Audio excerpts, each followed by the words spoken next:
পত্নী হত্যাৰ গোচৰত গ্ৰেপ্তাৰ বিজেপি নেতা আৰক্ষী গ্ৰেপ্তাৰ কৰিছে ডিব্ৰুগড় জিলা বিজেপিৰ সম্পাদক নয়ন দাসক 1 জুলাইত ৰহস্যজনকভাৱে খনি কোঠাত উদ্ধাৰ হৈছিল বিজেপি নেতাগৰাকীৰ পত্নীৰ মৃতদেহ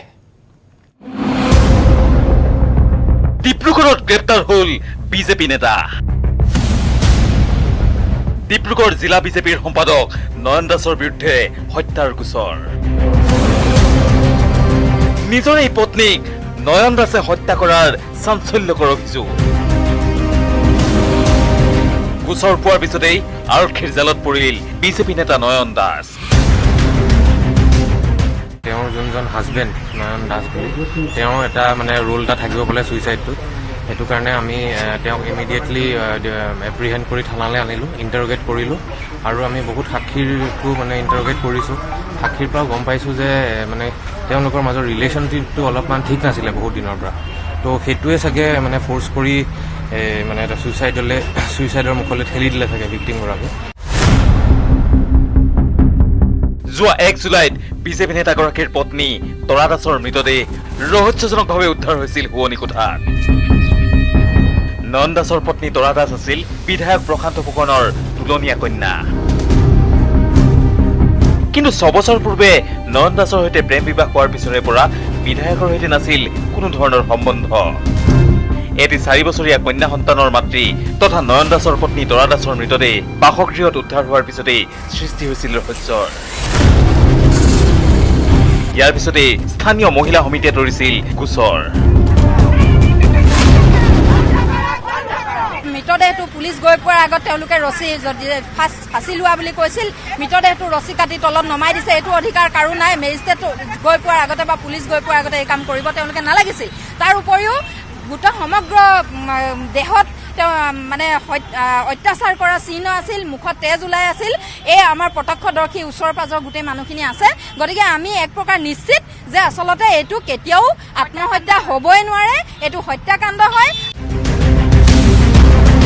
গোচৰ লাভ কৰাৰ পিছতেই ডিব্ৰুগড় আৰক্ষীৰ এটা দলে বাণীপুৰৰ নিজা বাসগৃহৰ পৰা গ্ৰেপ্তাৰ কৰিলে নয়ন দাসক অৱশ্যে তেওঁৰ বিৰুদ্ধে উঠা অভিযোগ খণ্ডন কৰিছে বিজেপি নেতাগৰাকীয়ে কোনো ধৰণৰ মোৰ পত্নীক হত্যা কৰা নাই তাই মাক বাপেক নথকা এজনী মাউৰা ছোৱালী মই তাইক বিয়া পাতিছিলোঁ খুব ভাল পাইছিলোঁ মই কোনো ধৰণৰ হত্যা কৰা নাই যিসকল নাৰীয়ে আজি হত্যাৰ অভিযোগ কৰিছে তেওঁলোকে কাৰোবাৰ প্ৰৰোচনাত বলি হৈ কামত আগবাঢ়ি আহিছে তেওঁলোকৰ ওপৰত বহুতো তেনেকুৱা 420 গোচৰ এতিয়া আপোনালোকে বিচাৰিলে পাব তেওঁলোকৰ বেকগ্ৰাউণ্ড আপোনালোকে বিচাৰি চাব যে তেওঁলোক হয় কি ডিব্ৰুগড়ৰ পৰা কেমেৰা পাৰ্চন দিনেশৰ সৈতে Tomas Buragohain news 18 Assam north east নলবাৰীত মহিলা সবলীকৰণৰ এক উৎকৃষ্ট নিদৰ্শন জিলা উপায়ুক্ত আৰক্ষী অধীক্ষকৰ পৰা আৰম্ভ কৰি অধিকাংশ চৰকাৰী কাৰ্যালয় মুৰব্বীৰ চকীত অধিষ্ঠিত এতিয়া মহিলা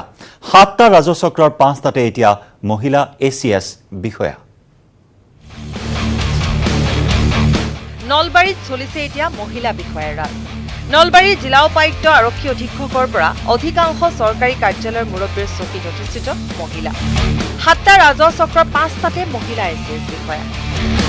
নলবাৰী জিলাত চলিছে এতিয়া মহিলা বিষয়াৰ ৰাজ জিলাখনৰ একাধিক চৰকাৰী কাৰ্যালয়ত মুৰব্বী বিষয়া হিচাপে মহিলাই কাম কাজ চম্ভালি থকা বিষয়টোৱে যেন চৰকাৰৰ মহিলা সবলীকৰণ নীতি পালন কৰাটোকে প্ৰতীয়মান কৰিছে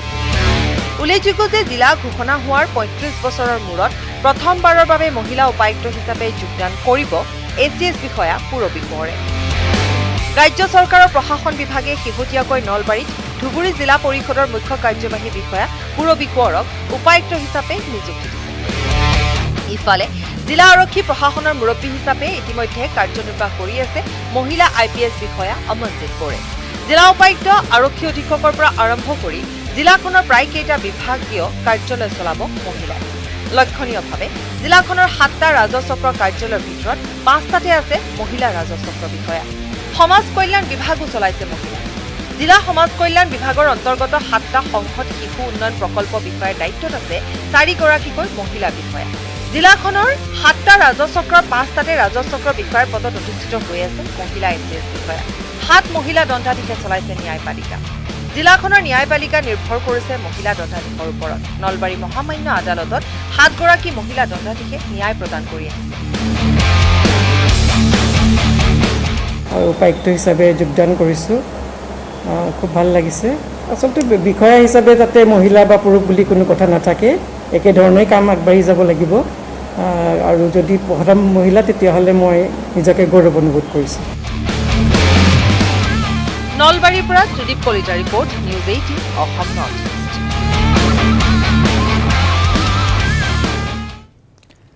12 দিন উকলি যোৱাৰ পিছতো মুকলি নহল উত্তৰ গুৱাহাটীৰ 31 নম্বৰ ৰাষ্ট্ৰীয় ঘাইপথ 25 জুনত উত্তৰ গুৱাহাটীৰ গৰিপুৰৰ কেইবা ঠাইতো হৈছিল ভূমিস্খলনৰ ফলত পাহাৰৰ পৰা বাগৰি শিলাখণ্ডৰ বাবে প্ৰায় 2 সপ্তাহ ধৰি ৰাষ্ট্ৰীয় ঘাইপথত যাতায়াতৰ ক্ষেত্ৰত জিয়াটো ভুগি আহিছে জনসাধাৰণে অৱশ্যে পথৰ এফাল মুকলি কৰি যাতায়াত অব্যাহত ৰাখিছে ইফালে জয়গুৰুৰ বৌদ্ধ মন্দিৰৰ খহি পৰা দেৱাল এতিয়াও আঁতৰোৱা হোৱা নাই 15 দিন মানৰ পিছতহে 4 লেনযুক্ত হাইৱে মুকলি হোৱাৰ সম্ভাৱনা আছে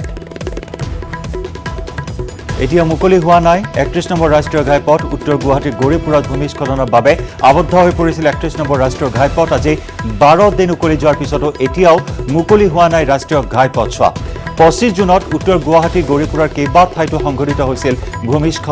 ভূমিস্খলনৰ ফলত পাহাৰৰ পৰা বাগৰি অহা শিলাখণ্ডৰ বাবে প্ৰায় 2 সপ্তাহ ধৰি ৰাষ্ট্ৰীয় ঘাইপথত যাতায়াতৰ ক্ষেত্ৰত জিয়াটো ভোগ কৰিবলগীয়া হৈছে জনসাধাৰণে অৱশ্যে পথৰ এফাল মুকলি কৰি যাতায়াতৰ ব্যৱস্থা কৰা হৈছে ইফালে জয়গুৰুৰ বৌদ্ধ মন্দিৰৰ খহি পৰা দেৱাল এতিয়াও আঁতৰোৱা হোৱা নাই 15 দিন মানৰ পিছতহে 4 লেনযুক্ত হাইৱে মুকলি হোৱাৰ সম্ভাৱনা আছে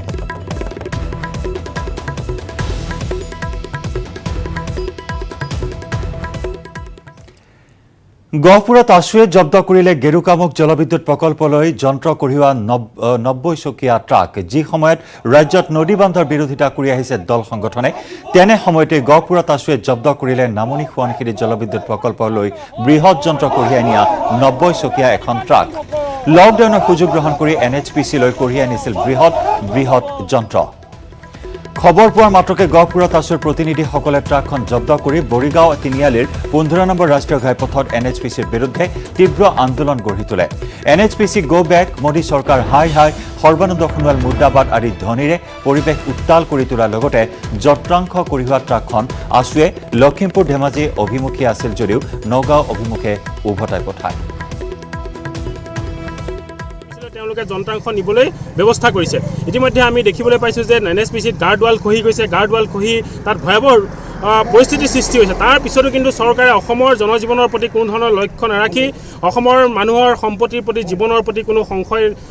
সৃষ্টি হৈছে তাৰ প্ৰতি কোনো গুৰুত্ব প্ৰদান নকৰি NHPCলৈ ধাৰাসাৰে বস্তু নিবলৈ চেষ্টা কৰিছে তাক আজি আমি গহপুৰ আছুৰ নেতৃত্ব গহপুৰ আছুৱে বাধা দি ৰাখিছোঁ আৰু আমি এইটো কথা ক'ব বিচাৰিছোঁ যে যিকোনো মূল্যৰ বিনিময়ত গহপুৰৰ পৰা এই NHPCৰ যন্ত্ৰাংশ নিব নোৱাৰিব যাৰ বাবে আমি যিকোনো গণতান্ত্ৰিক প্ৰতিবাদ কৰিবলৈ ইতিমধ্যে গহপুৰৰ প্ৰত্যেকজন ছাত্ৰ সন্থাৰ কৰ্মকৰ্তা সাজু হৈ উঠিছে দেশত হুৰাহুৰে বাঢ়িছে কোভিড-19 আক্ৰান্তৰ সংখ্যা কোভিড পজিটিভ ব্যক্তিৰ সংখ্যাৰে ৰাছিয়াকো পিছ পেলালে ভাৰতে কৰোনা সংক্ৰমিত ব্যক্তিৰ সংখ্যাৰে বিশ্বৰ তৃতীয় স্থানত এতিয়া ভাৰত ৰাছিয়াক পিছ পেলাই কোভিড সংক্ৰমিত ব্যক্তিৰ সংখ্যাৰে বিশ্বৰ তৃতীয় স্থানত ভাৰতত সোমবাৰে পুৱাৰ ভাগলৈ সংক্ৰমিত লোকৰ সংখ্যা 6,97,836 গৰাকী দিনটোৰ ভিতৰত যে এই সংখ্যাই 7 লাখ অতিক্ৰম কৰিব সেয়া ধ্ৰুৱ কাৰণ শেহতীয়াকৈ ভাৰতত প্ৰতিদিনেই কোভিড আক্ৰান্ত হৈছে 20,000ৰো অধিক লোক দেওবাৰৰ দিনটোত ভাৰতত সংক্ৰমিত লোকৰ সংখ্যা 24,248 গৰাকী দেশৰ ভিতৰত কোভিড সংক্ৰমণে ভয়াৱহ ৰূপ লোৱা মহাৰাষ্ট্ৰত এতিয়ালৈ কোভিড সংক্ৰমিত হৈছে প্ৰায় 2,06,600ৰো অধিক দ্বিতীয় স্থানত থকা তামিলনাডুত আক্ৰান্তৰ সংখ্যা 1,11,000ৰো অধিক 99,400ৰো অধিকেৰে সংক্ৰমিতৰ সংখ্যা 1 লাখৰ সীমানাত আছে দিল্লী ৰাজস্থানতো আক্ৰান্তৰ সংখ্যাই অতিক্ৰম কৰিলে 20,000ৰ ঘৰ বিশ্বজুৰি বৰ্তমান কোভিড আক্ৰান্ত হৈছে 1,13,00,000ৰো অধিক লোক মৃত্যু হৈছে 5,30,000ৰো অধিক ভাৰতত মৃত্যু হোৱা লোকৰ সংখ্যা প্ৰায় 19,700 29,83,000ৰো অধিক সংক্ৰমিতৰে বিশ্বৰ প্ৰথম স্থানত আছে আমেৰিকা আৰু 16,04,500ৰে দ্বিতীয় স্থানত আছে Brazil news desk report news 18 Assam north east দীৰ্ঘদিনীয়া লকডাউনৰ অন্ততৱশেষত তলা খোল খালে কেইবাটাও ঐতিহাসিক পৰ্যটন ক্ষেত্ৰৰ কি এই পৰ্যটন ক্ষেত্ৰসমূহ চাই থাকক এটা লৈছো চমু বাণিজ্যিক বিৰতি আজিৰে পৰা দৰ্শনাৰ্থীৰ বাবে মুকলি হ'ল পৰ্যটন ক্ষেত্ৰ শিৱসাগৰৰ ৰংঘৰ তলাতল ঘৰকে ধৰি অন্যান্য ক্ষেত্ৰসমূহ খুলি দিয়া হ'ল দৰ্শনাৰ্থীৰ বাবে দীৰ্ঘদিনীয়া লকডাউনৰ বাবে অসমৰ পৰ্যটন ক্ষেত্ৰত ব্যাপক প্ৰভাৱ পৰা পৰিলক্ষিত হৈছিল জনশূন্য হৈ পৰিছিল পৰ্যটন ক্ষেত্ৰসমূহ আৰু অৱশেষতে দীৰ্ঘদিনীয়া লকডাউনৰ অন্তত দৰ্শনাৰ্থীৰ বাবে মুকলি কৰা হ'ল ঐতিহাসিক পৰ্যটন ক্ষেত্ৰসমূহ বিশেষকৈ শিৱসাগৰৰ ৰংঘৰ তলাতল ঘৰকে ধৰি অন্যান্য পৰ্যটন ক্ষেত্ৰসমূহ খুলি দিয়া হ'ল দৰ্শনাৰ্থীৰ বাবে এই খণ্ডত চাৱা হওক শিৱসাগৰৰ পৰা আমাৰ সংবাদদাতা জয়জ্যোতি গগৈৰ এক বিশেষ প্ৰতিবেদন দীৰ্ঘদিনীয়া লকডাউনৰ অন্তত আজি পৰ্যটন ক্ষেত্ৰসমূহ দৰ্শনাৰ্থীৰ বাবে মুকলি কৰি দিয়া হৈছে মই এই মুহূৰ্তত আছোঁ শিৱসাগৰৰ ঐতিহাসিক তলাতল কাৰেংঘৰত ঐতিহাসিক জয়দৌল ৰংঘৰ আৰু এই তলাতল ঘৰ এই আটাইকেইটা স্থান ইতিমধ্যে মুকলি কৰি দিয়া হৈছে আমি দেখাইছোঁ এই পৰিৱেশ চৰকাৰৰ যি নীতি নিৰ্দেশনা সেয়াও ইয়াত ওলমাই দিয়া হৈছে ইয়াতে লিখিছে যে মাস্ক ব্যৱহাৰ কৰিব লাগিব আৰু দূৰত্ব বজাই ৰাখিব লাগিব যিটো চৰকাৰে বাৰম্বাৰ কৈ আহিছে ইয়াত প্ৰৱেশ কৰোঁতেও এইখিনি নীতি নিয়ম মানি চলিব লাগিব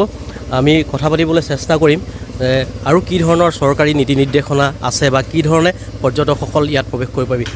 দাদা অকণ চাওঁ এই আজি ধৰক আজিৰ পৰা খুলি দিছে খুলি দিয়াৰ লগে লগে ইতিমধ্যে কোনোবা দৰ্শনাৰ্থী আজি আহিছে নেকি এতিয়ালৈকে বৰ্তমান অহা নাই আজিৰ পৰা আমাৰ খোলা হৈছে আমাৰ 17 মাৰ্চৰ পৰা বন্ধ হৈ আছিলে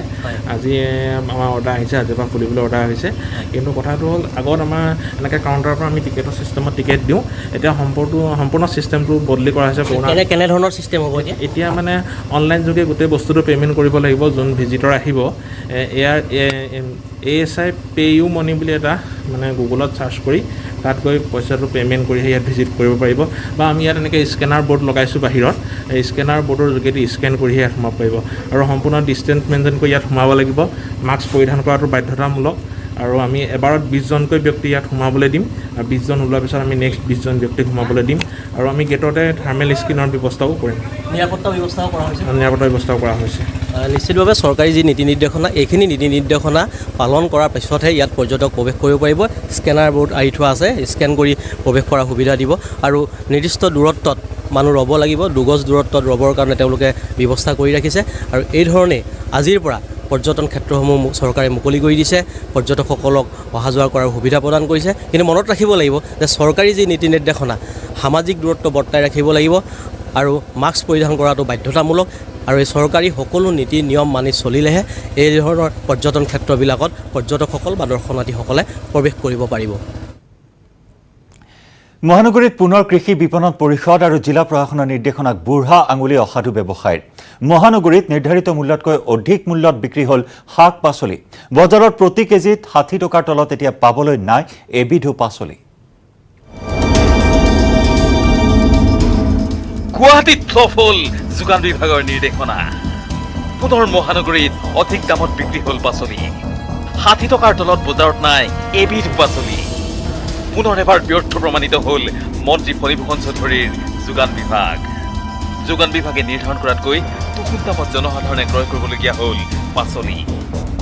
নিউজ 18ৰ অভিযানত পোহৰলৈ আহিল নিয়ন্ত্ৰণহীন বজাৰৰ দৃশ্য সোমবাৰে ঘৰে ঘৰে পাচলি ফলমূল বিক্ৰী কৰিবলৈ অনুমতি দিয়াৰ পিছতেই ব্যৱসায়ীসকলে আৰম্ভ কৰিলে হোম ডেলিভাৰী প্ৰক্ৰিয়া কিন্তু মুহূৰ্ততে নিয়ন্ত্ৰণহীন হৈ পৰিল বজাৰ সব আছে মোটামুটি গোটেইকেইটা পাচলি আৰু বিলাহী 100 মহানগৰীৰ নয়নপুৰত পাচলি বিক্ৰেতাজনৰ দাবী তেওঁলোকেও হেনো ক্ৰয় কৰিবলগীয়া হৈছে অধিক দামত মানে আমি জোৰপাই কিনি আনিছোঁ আমি 60 টকা কিনি আনিছোঁ ক'ৰ পৰা আনিছোঁ আমি আনিছোঁ 5 কেজি মাল তাতে মাল এইবোৰ পটৰ গোটেই ওলাই গৈছে এইবোৰ মাল পকা অলপ এইটো পেলাব লাগিব মাল গোটেই পেলালে উপায় নহয় নয়নপুৰৰ এইখন পাচলি দোকানৰ পৰা পাচলি ক্ৰয় কৰিছিল ঘৰে ঘৰে পাচলি বিক্ৰীৰ বাবে যোৱা এওঁলোকে মহানগৰীত যোগান বিভাগে নিৰ্ধাৰণ কৰি দিয়া দামতকৈও অধিক দামত বিক্ৰী হৈছে পাচলি আৰু এয়া নয়নপুৰত আহিছোঁ আৰু নয়নপুৰতো যোগান বিভাগে যি দাম নিৰ্ধাৰণ কৰি দিছিলে তাতকৈও অধিক দামত পাচলি ইয়াত বিক্ৰী কৰি থকা দেখিবলৈ পোৱা গৈছে যোগান বিভাগে নিৰ্ধাৰণ কৰি দিছিল জিকাত 35 টকা কিন্তু ইয়াত প্ৰায় 70-80 টকাত বিক্ৰী হৈছে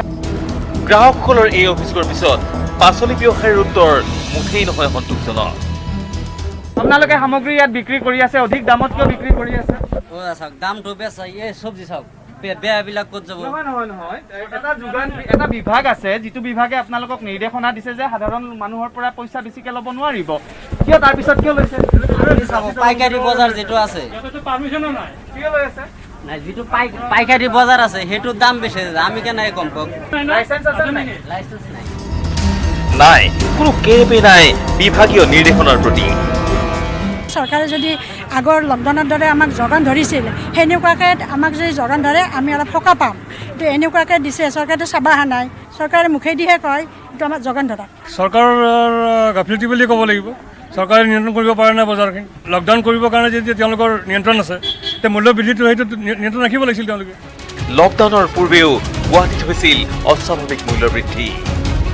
যোগান বিভাগে তাৰ পিছতেই নিৰ্ধাৰণ কৰিছিল সামগ্ৰীৰ মূল্য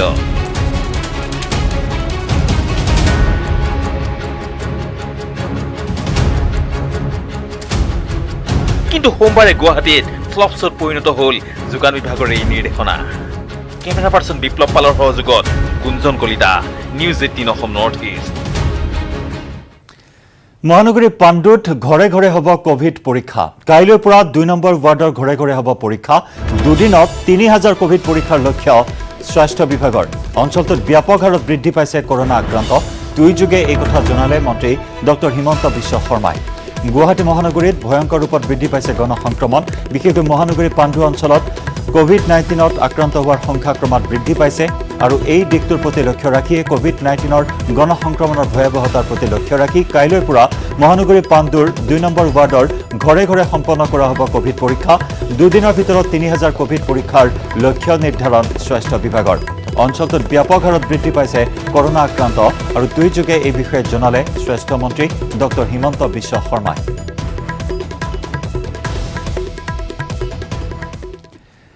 জ্বলিয়ে আছে বাঘজানৰ অভিশপ্ত জুইকুৰা এমাহ 10 দিন ধৰি জ্বলি আছে বাঘজানৰ তেলখাদ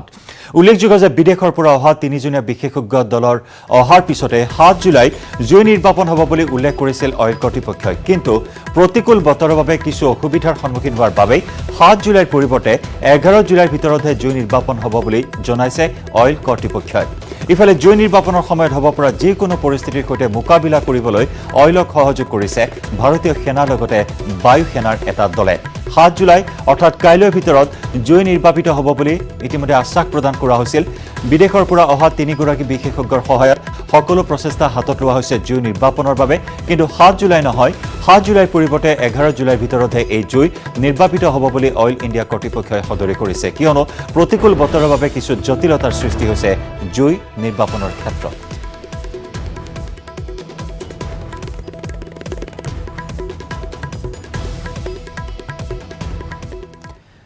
তামুলপুৰৰ বাল্টি নৈৰ বুকুত আবদ্ধ এখন যাত্ৰীবাহী টেম্পো নৈ পাৰ হ'বলৈ লওঁতে আবদ্ধ হৈ পৰে টেম্পোখন কোনোমতে প্ৰাণ ৰক্ষা পৰে চালকসহ দুগৰাকী যাত্ৰীৰ স্থানীয় লোকৰ তৎপৰতাত 2 ঘণ্টাৰ অন্তত উদ্ধাৰ কৰা হয় টেম্পোখন এক শ্বাসৰুদ্ধকৰ পৰিস্থিতি বাল্টি নৈৰ বাঢ়নি পানীয়ে মুহূৰ্তৰ ভিতৰতে প্লাবিত কৰিছে বিস্তীৰ্ণ অঞ্চল উফন্দি উঠিছে নৈৰ বুকু আৰু এনেদৰে নৈৰ ঢলৰ মাজত আবদ্ধ হৈ পৰিছে এখন যাত্ৰীবাহী টেম্পো এই নৈখন পাৰ হ'বলৈ লওঁতে আবদ্ধ হৈ পৰে দুগৰাকী যাত্ৰী কঢ়িয়াই নিয়া টেম্পোখন স্থানীয় লোকৰ তৎপৰতাত চালকসহ 2 গৰাকী যাত্ৰীক এই বিপদজনক পৰিস্থিতিৰ মাজৰ পৰা উদ্ধাৰ কৰা হয়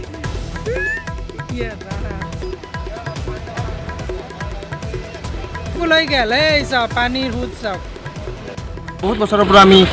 এই আমাৰ এই বাল্টি নদী আৰু আমাৰ মটংগা নদীৰ যি দুখন দলঙৰ প্ৰয়োজন সেই দুখন দলং নাই নোহোৱাৰ ফলত যে আমি কিমান দুৰ্ভোগ ভুগিবলগীয়া হৈছে তাৰে আজি এটা উদাহৰণ আজি এইটোৱে উদাহৰণ নহয় বহুত ইয়াৰ আগতে বহুত আৰু এনেকুৱা ধৰণৰ আমি অসুবিধা পাইছোঁ আজি যিহেতু আজি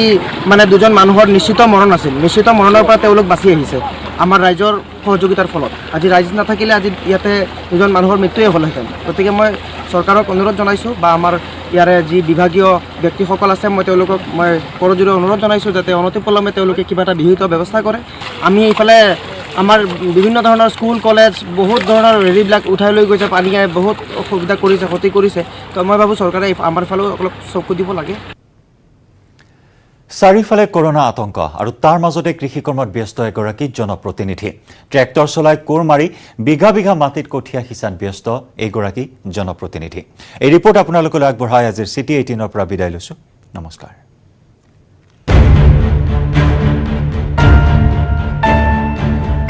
চাৰিওফালে কৰ্ণাটক তাৰ মাজতে এগৰাকী জনপ্ৰতিনিধি ব্যস্ত কৃষি কৰ্মত ট্ৰেক্টৰ চলাই কোৰ মাৰি বিঘা বিঘা মাটিত কঠীয়া সিঁচাত ব্যস্ত ৰাজ্যৰ এইগৰাকী বিধায়ক শিৱসাগৰ জিলাৰ 103 নং আমগুৰি সমষ্টিৰ বিধায়ক প্ৰদীপ হাজৰিকাৰ ব্যস্ততা এয়া কৃষকক সকাহ দিবৰ কাৰণে নামতি চাৰিআলি আদৰ্শ গাঁওস্থিত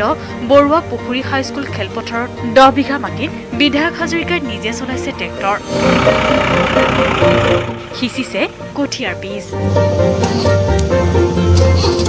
সমষ্টিটোৰ উপহিমুখ দিশমুখকে ধৰি বিভিন্ন অঞ্চলৰ বান ক্ষতিগ্ৰস্ত কৃষকক সকাহ দিবলৈকে প্ৰদীপ হাজৰিকাই গ্ৰহণ কৰিছে এই উদ্যোগ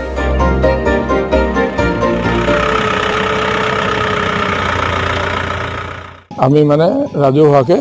কিছুমান কঠীয়া পাৰোঁ আমি এতিয়া এইবাৰো ঠিক তেনেকুৱা দুখন কঠীয়া দুখন মানে খেলপথাৰত আমি কঠীয়া পোৱা ঠিক কৰিছোঁ এখন হৈছে বৰুৱা পুখুৰী স্কুলৰ খেলপথাৰ আৰু এখন হৈছে আমাৰ এই দুলকপুৰ স্কুলৰ খেলপথাৰ ইয়াতে এই দুইখনতে কঠীয়া আমি 22 কুইণ্টেল কঠীয়া কেৱল জনপ্ৰতিনিধিয়ে নহয় কৃষকৰো বাঢ়িছে ব্যস্ততা এই দৃশ্য শিৱসাগৰ জিলাৰ খৰাগৰ ঘোঁৰাচোৱা গাঁৱৰ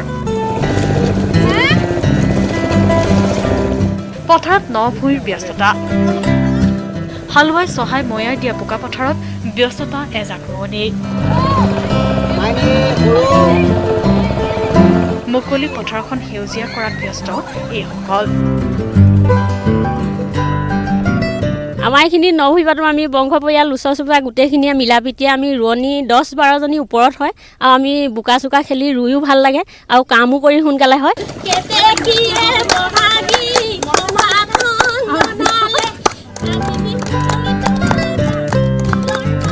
শিৱসাগৰৰ পৰা Joyjyoti Gogoi news 18 Assam north east